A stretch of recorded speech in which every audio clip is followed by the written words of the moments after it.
우리 한번 따라 합시다. 정말 부스러기 은혜입니까? 한 번 더 고백합시다. 정말 부스러기 은혜입니까? 예, 오늘은 우리가 창립 감사 예배로 하나님 앞에 예배를 드리면서 지난 모든 교회의 어떤 역사들을 이렇게 쭉 묵상하면서 이 모든 것을 무엇으로 표현할 수 있을까? 참 많은 감사가 있고 또 고백이 있고 또 하나님의 살아계심을 경험했던 그 시간들을 통해서 그냥 한마디로 은혜다라고 고백할 수밖에 없는 것입니다. 하나님의 은혜가 아니고는 이렇게까지 이루어질 수 없다라는 고백을 가지게 되어집니다. 여러분, 오늘 이 본문에는 어쩌면 하나님의 은혜가 무엇인지를 우리에게 보여주는 본문이기도 하는 것입니다. 한 여인에게 귀한 딸이 있었는데 그 딸이 귀신이 들렸을 때에 어머니가 아무리 아이를 사랑하지만 자신의 힘으로 그 귀신을 내쫓을 수 없는 가운데에 예수님께 자녀가 고쳐지기를 간구했습니다. 그럴 때 주님께서 그 여인을 향해서 자녀의 떡을 취하여 개들에게 취함이 마땅치 않다라고 얘기를 합니다. 그런데 이 여인은 이것을 인정했습니다. 그러면서 상아래 개들도 아이들이 먹던 부스러기를 먹나이다 라고 고백을 하게 됩니다. 우리가 흔히들 이것을 가지고 부스러기 은혜라고 생각을 하고 또 설교를 하고 설교를 들을 때도 있었습니다. 그러면서 저는 이 창립 감사 예배를 통해서 하나님의 은혜가 정말 부스러기 은혜인가라는 것을 묵상할 때에 결코 하나님의 은혜는 부스러기 은혜가 아니라는 것입니다. 우리 인간 편에서는 그 작은 은혜라도 소망하면서 그것을 부스러기 은혜라고 그렇게 얘기는 할 수 있고 그것을 하나님의 은혜로 양으로 생각하다 보면 그렇게 표현되어지기도 하지만 하나님이 우리에게 주시는 은혜는 결코 부스러기 은혜가 아니라 하나님이 우리에게 주신 은혜는 완전한 은혜이고 완벽한 은혜이고 온전한 은혜라는 것을 저와 여러분들이 믿으시기를 주님의 이름으로 축복합니다. 왜냐하면 이 본문의 내용이 그렇습니다. 만약에 부스러기 은혜였으면 이 딸이 귀신이 오늘 나갔다 또 내일 들어와야 될 것이고 아니면 한 일주일쯤은 괜찮다가 또 일주일 되는 또 귀신에게 괴롭힘을 당해야 되는 것입니다. 그러나 그 귀신이 예수의 이름을 통해서 그 귀신은 나가게 되고 그 나간 그 은혜는 완전하고 완벽하고 온전한 것입니다.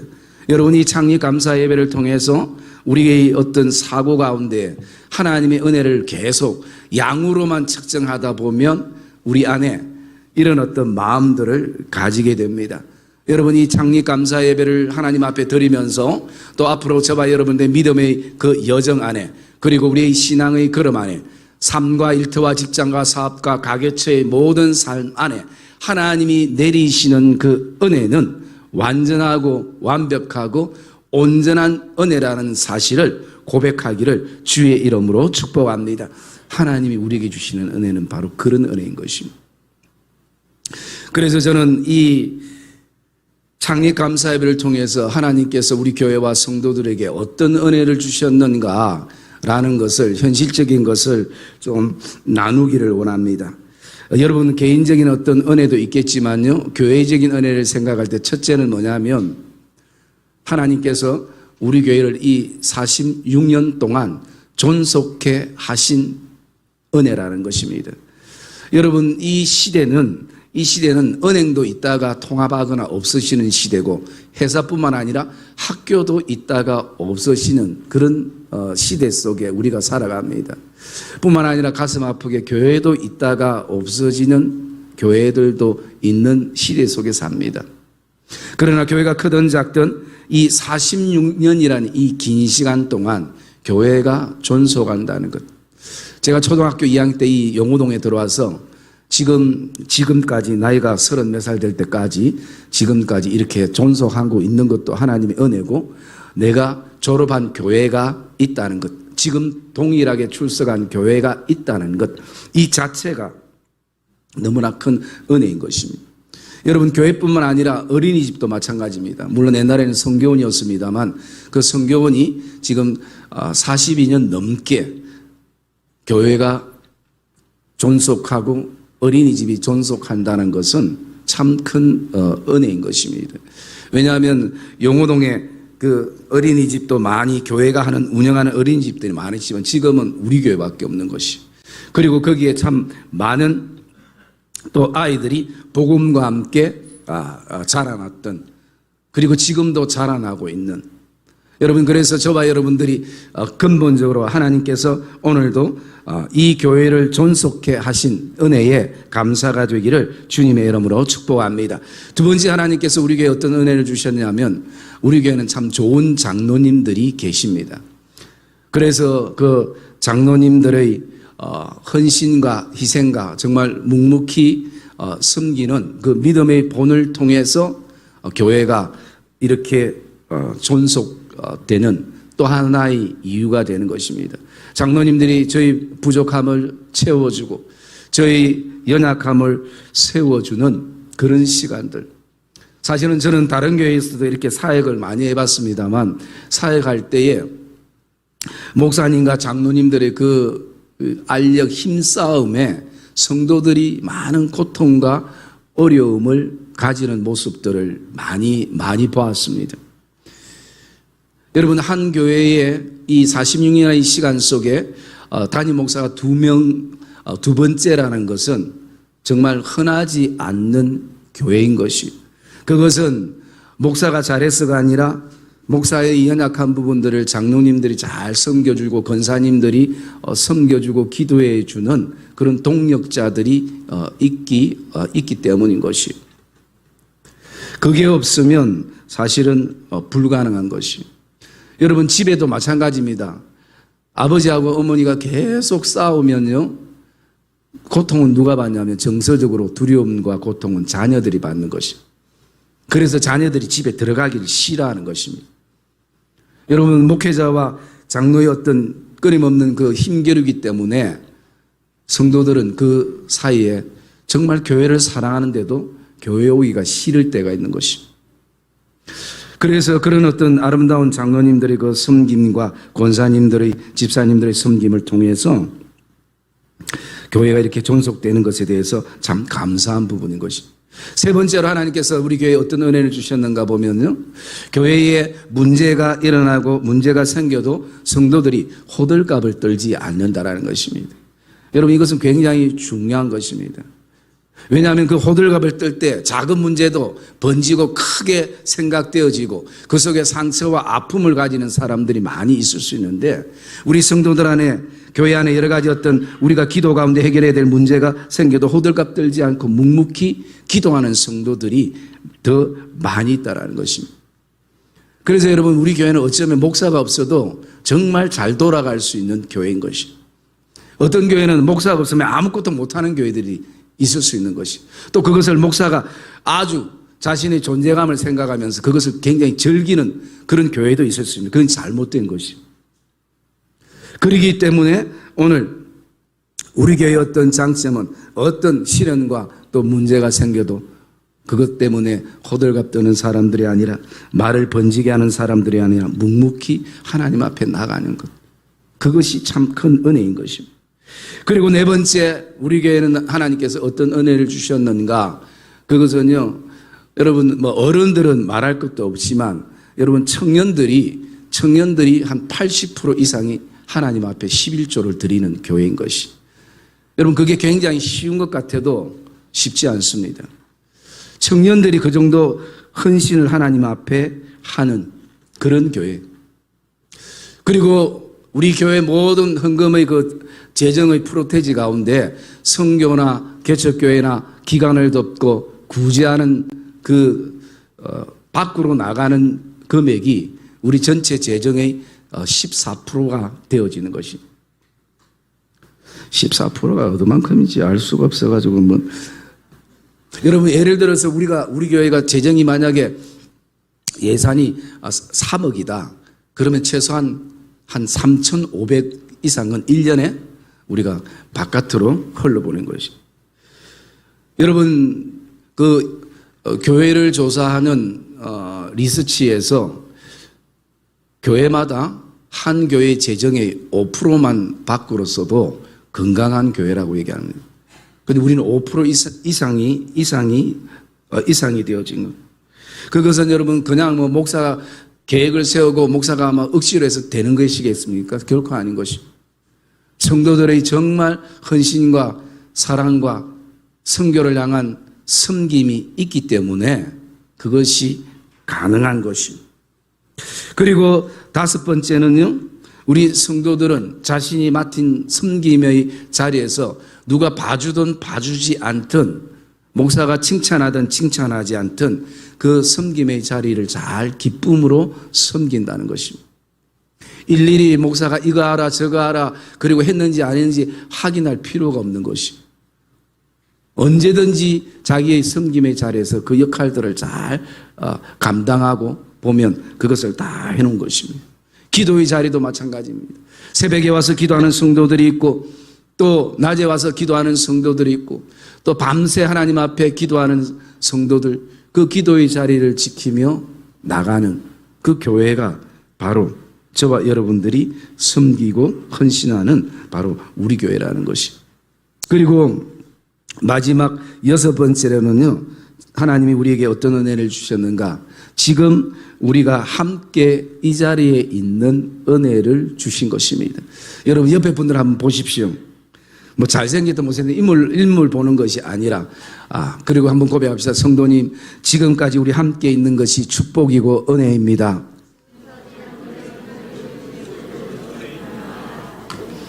여러분 지금 내가 이 창립 46주년 감사 예배에 우리가 하나님 앞에 이렇게 나와서 함께 이 예배의 자리에 있다라는 것, 이것은 정말 당연함이 아니라 또 우리 안에 그 무감각함이 아니라 돌아보면 하나님의 은혜구나, 나는 고백들을 가지게 됩니다. 여러분 저는 봤습니다. 옛날에 어떤 교회가 어려움이 생겼어요. 1층에는 일부 성도들이 예배를 드리고 또 2층에는 또 다른 일부 성도들이 예배, 한 교회 안에서 예배가 갈라져서 드리고 그리고 또 주보도 이중으로 나오는, 여러분 그런 어떤 교회를 볼 때 정말 마음 아픈 것이. 여러분 우리가 이 한 자리에 함께 하나님 앞에 함께 이 자리에 앉아서 예배할 수 있다라는 이 은혜를 저와 여러분들이 꼭 기억하기를 주의 이름으로 축복합니다. 그러면 우리가 하나님이 이렇게 은혜를 이 복된 교회를 통해 주셨는데 앞으로 우리 교회가 어떻게 하나님의 기쁨의, 하나님이 웃으시는 교회로 나갈 것인가, 여러분들도 고민하고 기도하고 그렇게 했겠습니다만, 그래서 저는 4가지를 좀 묵상을 해봤습니다. 첫째, 하나님이 웃으시는 교회가 되기 위해서는요, 첫째, 교회에는 교육이 있어야 하는 것입니다. 그래서 여러분 오늘 우리가 기억해야 될 것은 교회에 있어야 될 것과 없어야 될 것을 이렇게 좀 묵상을 할 건데요. 첫 번째 있어야 될 것은 교육이 있어야 되고, 그리고 그 교육이 집단 이기주의나 개인주의를 만들어서는 안 되는 것입니다. 그래서 교회에서는요, 이기주의와 집단주의, 이것이 가장 위험할 수 있는 것입니다. 그래서 그 교육은 말씀 교육을 통해서 성도들이 신앙이 성장하고 성숙해 나가는 과정이 있어야 되고, 내가 배웠다고 누군가를, 다른 사람들을 무시하거나 다른 사람들을 따돌리는 이런 어리석음이 없어야 되는 것이. 여러분 교회가 오래되면 오래될수록 성도 수를 떠나서 다니던 분들이 텃세 아닌 텃세가 이루어질 때가 있는 것이. 여러분 그것은 굉장히 교회 안에 위험한 일인 것입니다. 그렇기 때문에 오늘도 우리는 이 부분들을 가지고 또 기도하면서 교육을 통해서 하나님의 마음을 품는 성도들이 되어지기를 주의 이름으로 축복합니다. 두 번째는 여러분, 섬김이 있어야 되고 그 섬김 속에 함부로 말하는 것이 교회에는 없어야 되는 것입니다. 여러분, 섬김은 그냥 그 일이 아닙니다. 일로만 끝나는 것이 아닌 것이에요. 그렇기 때문에 그 섬김 속에서 우리가 함께 나갈 때 그 속에서 말을 은혜롭게 해야 되고 말을 지혜롭게 해야 되는 것입니다. 마치 소금을 딱 알맞게 뿌리듯이 그 섬김 속에서 우리의 언어가 은혜가 되어야 되는 것입니다. 여러분, 사람은 그 섬김의 일로 통해서도 은혜를 받지만 그 섬김 속에서 함께 할 때 나누는 대화 속에서 그 말로 위로를 받고 격려를 받고 새 힘을 얻기도 하는 것입니다. 여러분, 은혜의 말은 돈 드는 것도 아니에요. 그런데 돈 이상의 가치가 그 공동체 안에 흘러간다는 것을 저와 여러분이 기억하기를 주의 이름으로 축복합니다. 세 번째, 우리가 어떤 교회를 만들어 가야 될 것인가? 세 번째는 반드시 교회 안에는 치유가 있어야 되는 것입니다. 그리고 그 치유를 통해서 교회 안에 없어야 될 것이 뭐냐면요, 우리가 타성에 젖은 예배의 습관이나 관행이 사라져야 되는 것입니다. 그래서 저와 여러분들이 어떤 예배의 어떤 순서에만 예민하고 늘 마음 닫혀 있는 그런 어떤 타성에 젖은 예배에서 탈피해서 이 예배 속에서 하나님의 살아계심을 경험하고, 오늘도 우리가 예배를 향해서 나갈 때 이 예배는 결코 사람이 은혜를 만들거나 사람이 어떻게 치유하거나 그렇게 할 수가 없는 것이. 그래서 이 예배에 앉을 때마다 하나님, 오늘 돌 같은 내 마음을 성령께서 깨트려 주시고 얼음 같은 마음을 성령께서 이 시간 녹여 주시고 타성에 젖은 우리의 모든 어떤 습관들이 다시 한번 이 시간 깨어지며 내가 드리는 이 예배가 내 인생에 있어서 처음이자 마지막이란 이 결단 가운데 목마른 사슴의 그 심령을 가지고 하나님 앞에 성령의 도우심을 구하며 예배하기를 주의 이름으로 축복합니다. 그럴 때 성령께서 기름 부으시는 은혜를 통해서 나를 만지시는 것이, 그러면 그 하나님께서 나를 치유하시고 회복해 하시는 그 시간들로 통해서 이것이 우리의 삶의 찬송이 되고 간증이 되고 또 하나님을 향한 믿음의 고백이 되는 것입니다. 여러분, 내일 예배 드릴 수 있다고 우리가 생각은 하지만 그것을 보장할 수 있는 사람은 아무도 없습니다. 그러기에 저와 여러분이 드리는 이 예배의 이 모든 시간이 하나님 앞에서 처음이자 마지막이라는 결단 가운데 나가기를 주의 이름으로 부탁을 드립니다. 그래서 여러분, 타성에서부터 벗어나야 되는 것이, 그냥 습관적인 간행에서부터 벗어나야 되는 것이, 그리고 그냥 예배 그냥 앉아서 드렸다는 그 스스로의 만족감이 아니라 정말 그 속에는 절박함과 간절함, 성령의 도우심을 구하는 시간들을 가질 때에 우리는 반드시 그 예배가 하나님께는 영광이 되고 또 내 안에는 치유와 회복을 경험하게 되는 것입니다. 여러분, 또 네 번째 우리가 어떤 교회로 만들어 가야 되는가? 네 번째는 전파인 것입니다. 우리가 하나님의 복음을 전하는 전파, 그리고 교회에 없어야 될 것은요, 이 복음 전파는 나와 상관이 없다라는 잘못된 생각이 없어야 되는 것입니다. 여러분, 교회의 존속의 가장 큰 목적은요, 예배이고, 그리고 두 번째는 영혼 구원인 것입니다. 믿음의 끝은 영혼 구원으로 끝나야 되는 것입니다. 그래서 지금도 복음이 필요한 사람들이 많습니다. 지금도 하나님의 사랑이 필요한 사람들이 이 땅에는 많이 있는 것이에요. 그것이 우리의 가족이 될 수도 있고 자녀가 될 수도 있고 또 지인이 될 수도 있고 직장과 일터의 동료가 될 수도 있는 것입니다. 사도행전 교회가 그들이 예배를 드리고 그리고 음식을 나누며 참 기쁨이 있었고 즐거움이 있었습니다. 그런데 하나님은 그것만을 원하지 않았어요.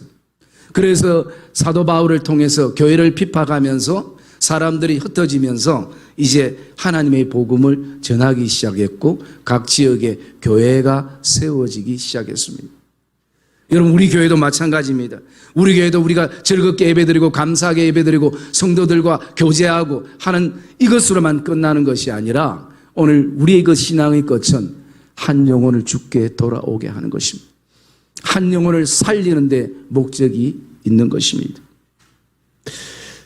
여러분, 우리가 이 네 가지를 묵상할 때 지금 이 네 가지가 무엇을 얘기하고 있습니까? 예, 우리 교회의 4대 비전이 교육과 섬김과 치유와 전파. 그래서 여러분, 이것을 통해서 균형 있는 교회가 되어지고 하나님을 웃으시게 하는 그런 복된 교회와 성도들의 삶이 되어지시기를 주님의 이름으로 축복합니다. 하나님은 지금도 우리에게 은혜를 주십니다. 하나님이 지금도 우리에게 주시는 은혜는 양이 아니라 가치인 것입니다. 그 가치는 부스레기 은혜가 아니라 완전하고 온전하고 완벽한 은혜를 하나님께서 지금도 우리 교회와 또 일터와 가게와 직장과 사업처 가운데 하나님이 주시고 내 믿음 안에 우리 인생 안에 하나님이 주신다는 이 확신 속에서 그 은혜를 통해서 정말 앞으로도 우리 사랑하는 교회가 성도들이 함께 장로님들과 함께 믿음의 손을 붙잡고 교육과 섬김과 치유와 전파가 흘러넘쳐서 하나님을 웃으시게 하는 그런 복된 교회가 되기를 주의 이름으로 축복합니다.